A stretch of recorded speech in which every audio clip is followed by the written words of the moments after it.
love how deeply you care about your family. Now I know you're a smart girl, so try not to make any more errors. You should have listened to me. The best way for you to end all of your suffering is to give up.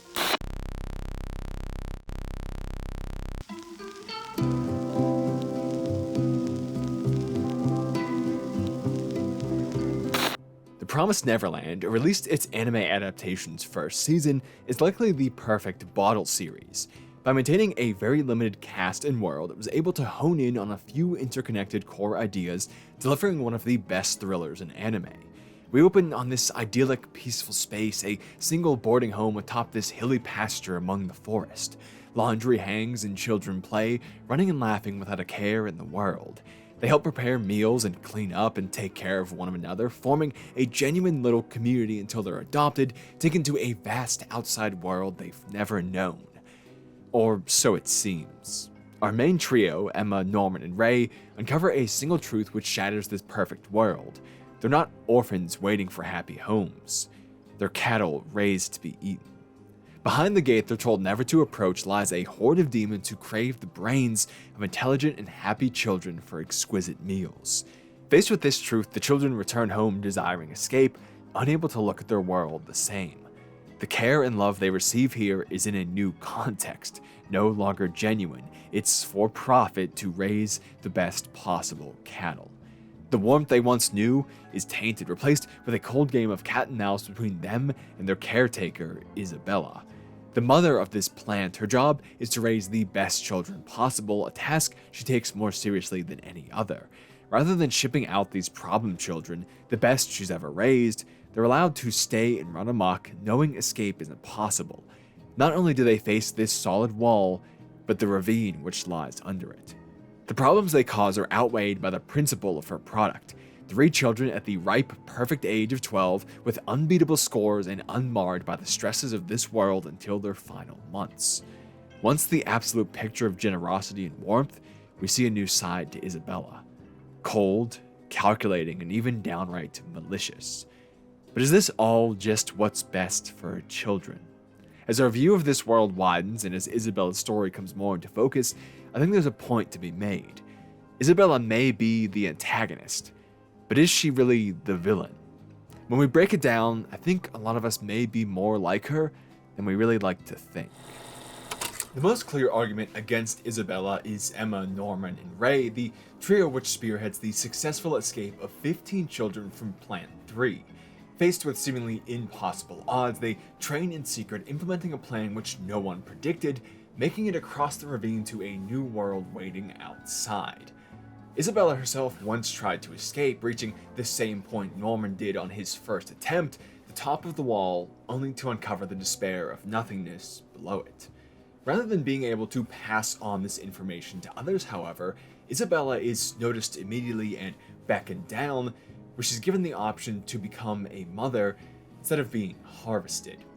The girls with the best scores are occasionally offered this privilege, whereby studying, passing even more tests, and giving birth to a child of their own to be raised within the plants, they can live past the age of 12. Contrasted against the trio's success, it seems like Isabella willingly took the evil path, opting for a comfortable world of evil rather than for the unknown world of free will.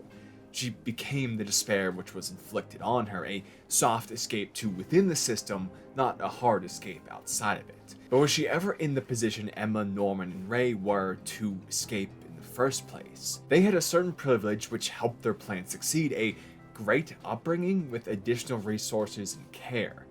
They were able to be strong enough to escape because Isabella raised them that way. She's touted as the best mother of all the plants. While her claims of focusing on quality over quantity are distant from humanity by reducing these children to mere cattle, it does mean that her children had the best, longest lives possible within their bonds. They had the time, energy, friendship, skills, and capacity both to create and then implement such a plan. You can only have these things with a great upbringing that developed you well, and it happened for all of these kids. It's funny how intelligent beyond their years these children are, But is that simply how well they were raised? When your product is the brain, the greater it grows, the more of a risk it is. Isabella was willing to take that risk, both a benefit to her and the children, where many other mothers would have never even considered it. As we see with Krona, the sister brought to assist Isabel once suspicion is cast on her children, most mothers would have shipped the troublemakers early to save their own skin. If Emma, Norman, and Ray had a different caretaker, they would have never made it as far as they did. In a way, Isabella was lenient on their mistakes to her own detriment. Krona is a serial double-crosser who would have never allowed such a thing, and she attempted to play both the trio and the house's mother at once, planning to take control through conspiracy aided by the main three and then ship them out once they'd served that purpose. This doesn't just show how rare a case Isabella is, but it provides extra insight onto the world of mothers. Yes, it is a longer life in relative comfort to become one, but it isn't strictly safe. There's infighting, backstabbing, and you can always be offered up to the demons if you fail, as Krona is. Not to mention the rigorous training and culling we see from her flashbacks. They have to be physically and mentally stellar to reach the positions they do. It's not quite the end-all be-all easy option it may seem. We see from this that Isabella isn't raising them so well just out of some pride in creating the best product. There's a motivation behind that trait: survival. The farm which presents the perfect feast for the so-called one, the meal to end all meals, would never be sacrificed. No one's life is guaranteed here. Although it becomes easier for some, there is no true rest, no point where one escapes suffering, inside the walls or out. And even on a base level, is caring for almost 40 children in any way easy? The idyllic nature these kids live within isn't something that just happens naturally. Nature is a cruel beast. To create somewhere like this is to fight against cruelty itself.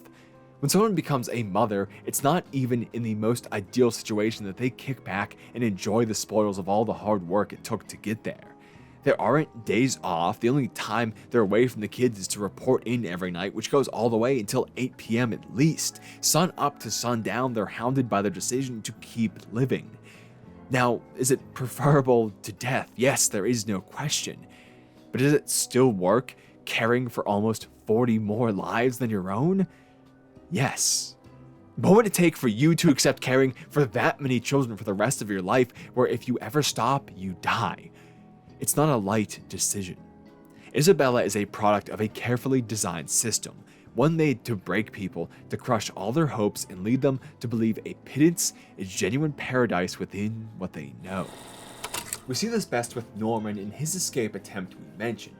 To curb the trio's plan, Emma's leg is broken and his ship date is moved forward to the following day, leaving them unprepared for full escape, instead concocting a scheme for Norman to escape alone and then wait for them. Well, he never intended to go through with it in the first place. He's content to sacrifice himself for the good of everyone else. He finds it would have been impossible anyway, as he's the first to climb the wall to scale it and see the ravine that lies below. When he returns, walking slowly back to the house, we see a fully broken spirit, the slow trudge of someone accepting there's nothing to be done about their fate.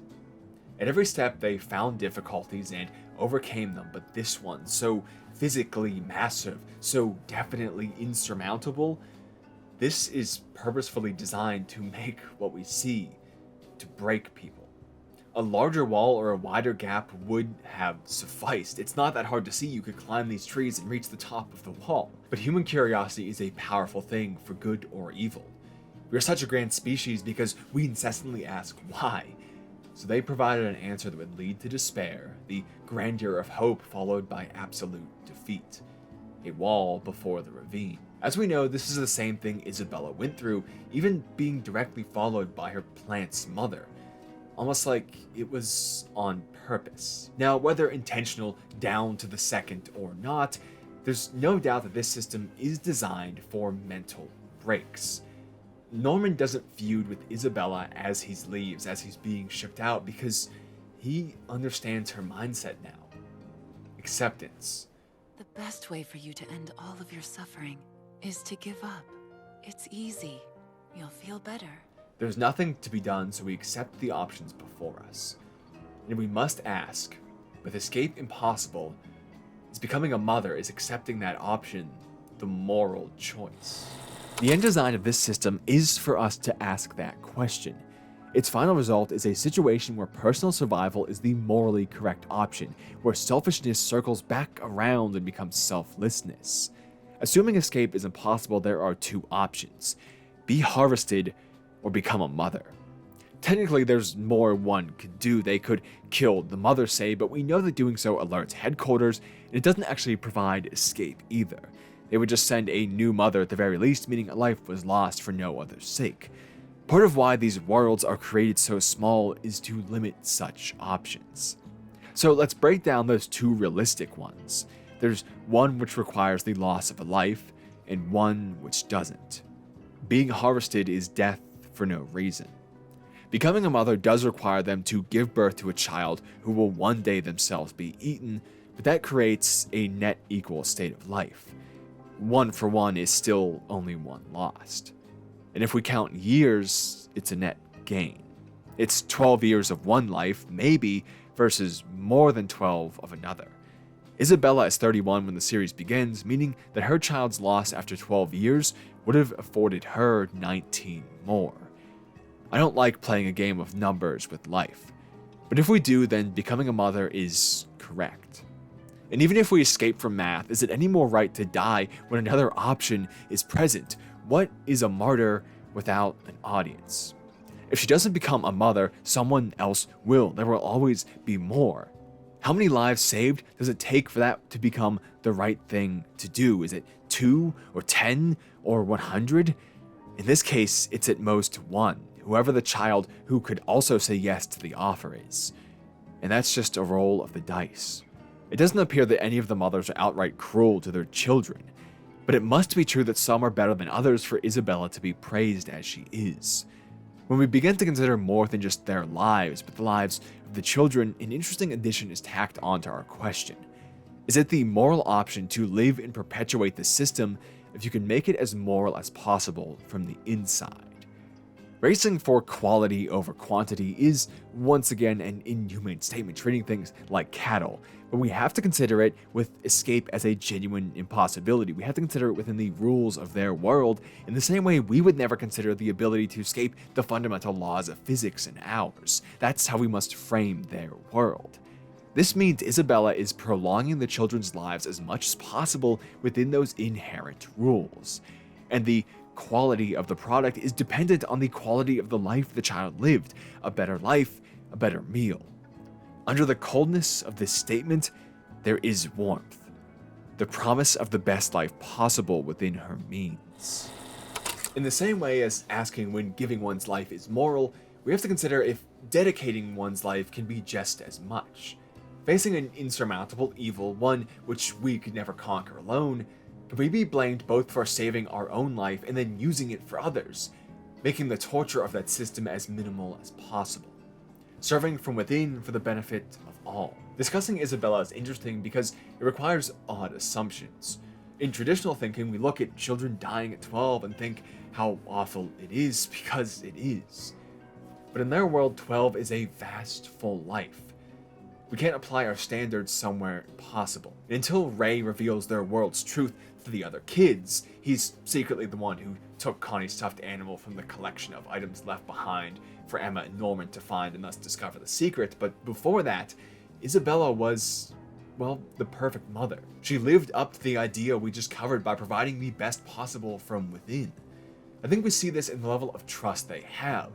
Now, I don't want to step on my own toes for another video about this fantastic anime, so I'll be brief here, but her door remains unlocked. She tells them not to go to the gate, but we openly see them in front of it, and they're not punished. They respect the small fence as the border of their world.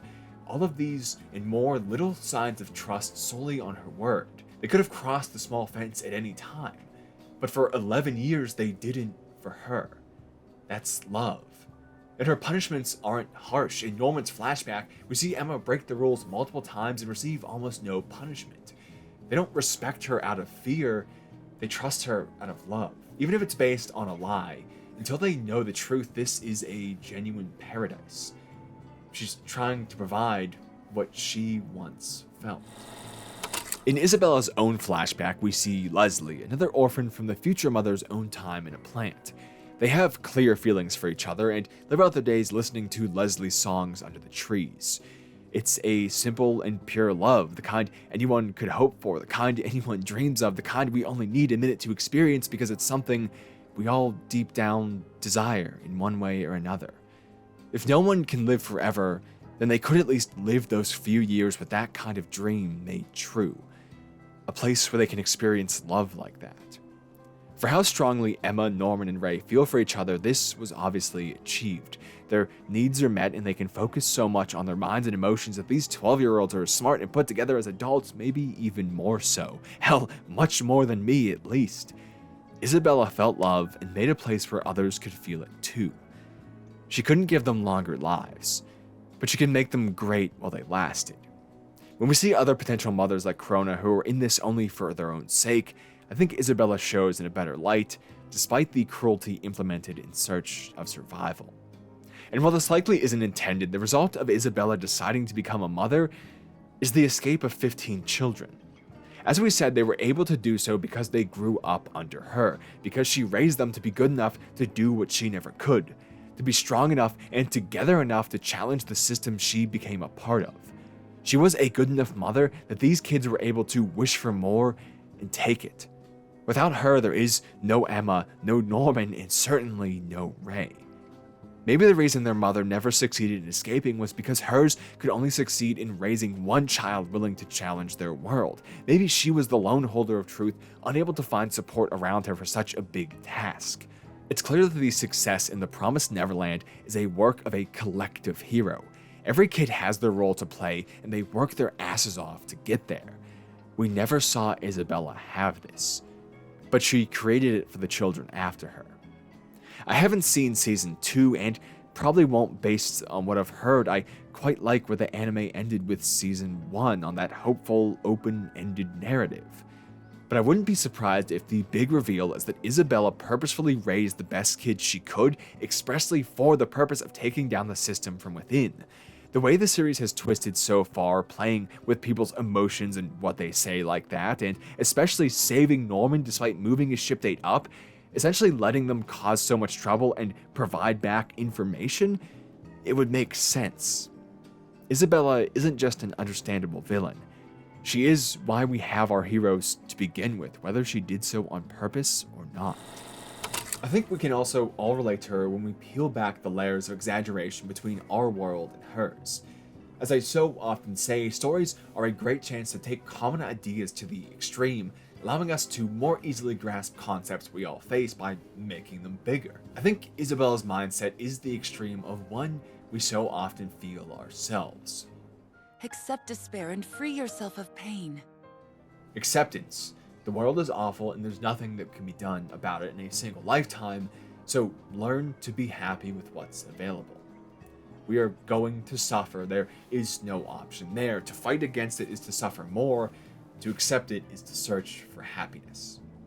Overwhelmed by negatives, we break and accept a similarly broken world. We move on. This might sound more familiar in more specific terms. Politics is broken, so I don't bother with it. Work sucks, but that's just how it is for everyone.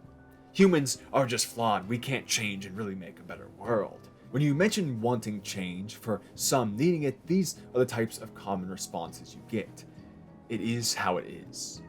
For many, this can be healthy. Trying to control everything isn't a peaceful way to live. It often leads us to be bitter and exhausted. But accepting everything is a slippery slope. It makes negative things neutral or even positive. An extra few minutes of being held up at work here and there isn't a killer. But what about a few hours? And then, well, once you've done that, maybe a few weekends here and there, and then at that point, maybe just make it every weekend. At what point does acceptance become detrimental to us, as it has with work in that way?